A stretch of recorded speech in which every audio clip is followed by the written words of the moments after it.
Once an NBA starter playing alongside LeBron James, Delante West's journey has become a heartbreaking reminder of how quickly fame can fade.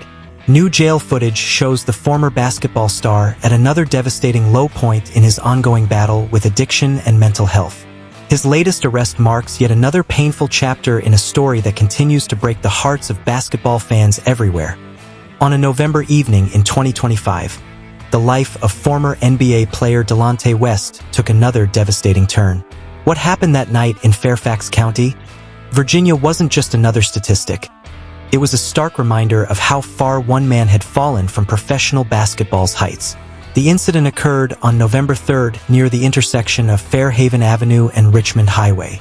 Around 10 p.m., a concerned bystander discovered a man lying unconscious on the street, completely unresponsive and not breathing. That man was 42-year-old Delante West. Emergency responders rushed to the scene and found West in a life-threatening condition.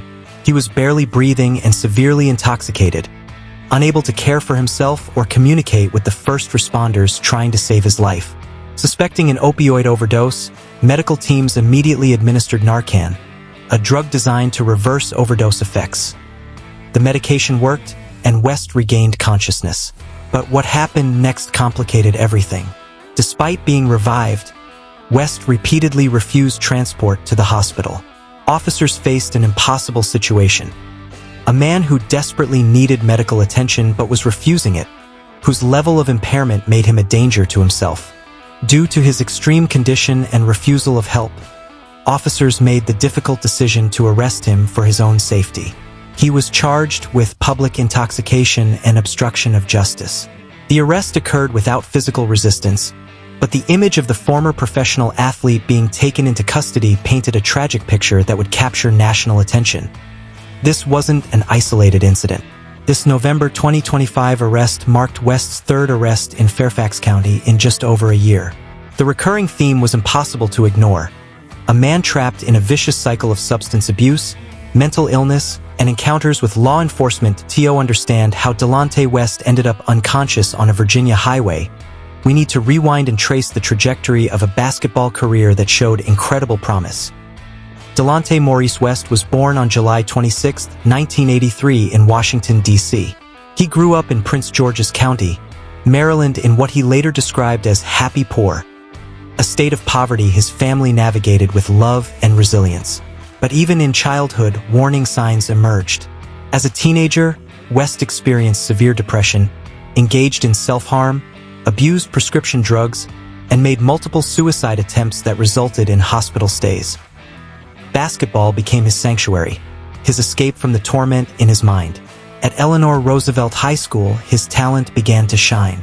As a senior, he averaged over 20 points per game, earning Washington Post All-Met Basketball Player of the Year.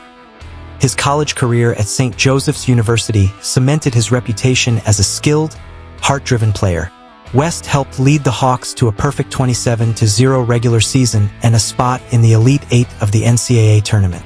He averaged nearly 19 points and 7 assists per game, displaying the versatility that made him attractive to NBA scouts.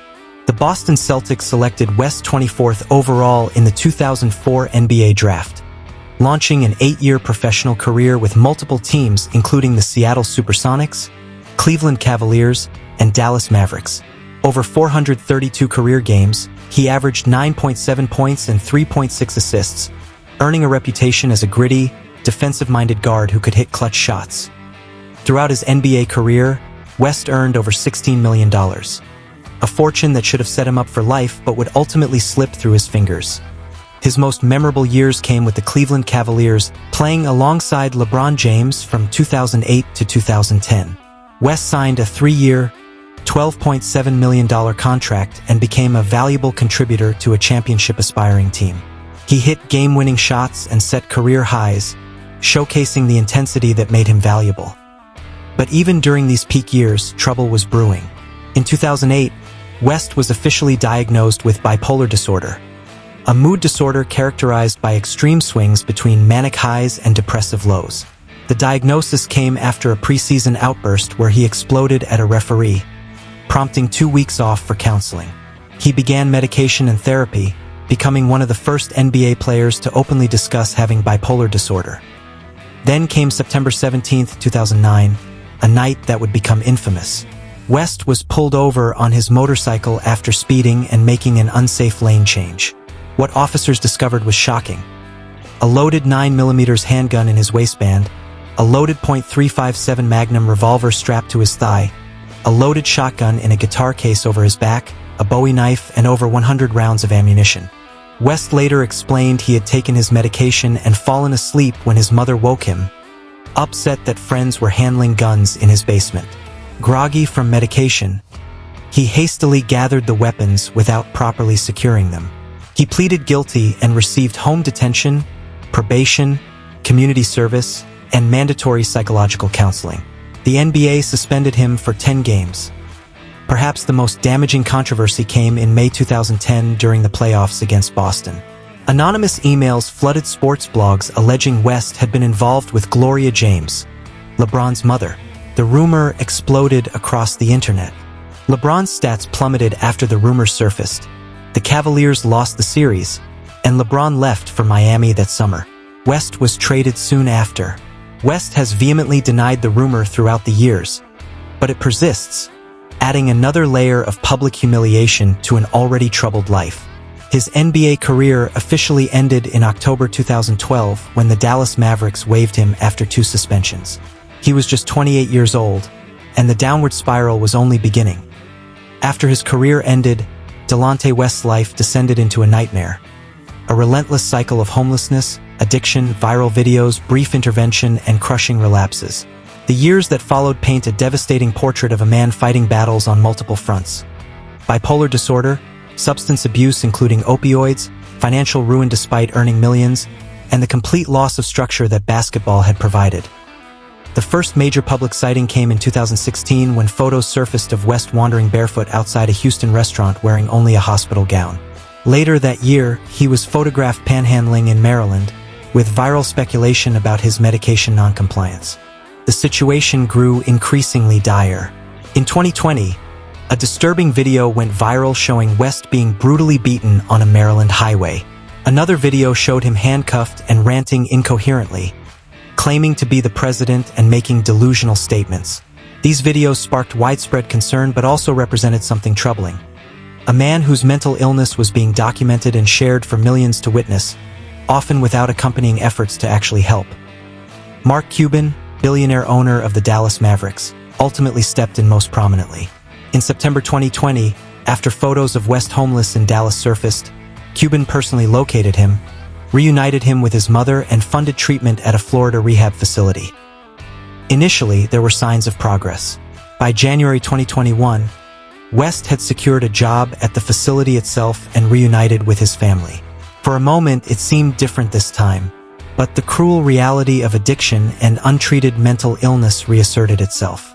West relapsed multiple times, with Cuban revealing that West would make progress then throw his belongings over the fence and disappear. Cuban funded additional rehabilitation attempts, but each followed the same heartbreaking pattern. Eventually, Cuban made the difficult decision to stop providing direct financial support, emphasizing that external help can only go so far and that West had to want help himself. The relapses continued throughout 2022 and beyond, with multiple arrests for trespassing, public intoxication, and fleeing police. Multiple viral videos showed West panhandling and loitering at convenience stores. Throughout all this, former teammates expressed concern and frustration, noting they could see his struggles even during his playing days. The pattern has been consistent and devastating. Brief stability followed by relapse, arrest, viral videos, public concern, intervention attempts, and then the cycle beginning anew. And then came November 3, 2025, the latest chapter. Found unconscious, requiring life-saving medication, arrested for his own safety, and released on bond with charges pending. The tragedy of Delante West is that his story didn't have to end this way. With proper sustained mental health care, comprehensive addiction treatment, and a support system that could weather inevitable relapses, West's story might have had a different trajectory. Instead, he has become a living reminder of how quickly life can unravel when mental illness and addiction go untreated, and how even millions of dollars and the best intentions of caring individuals sometimes aren't enough to save someone drowning in their own demons. His story remains a stark indictment of a system that fails to provide sustained, comprehensive support for individuals battling the dual diagnosis of bipolar disorder and substance abuse.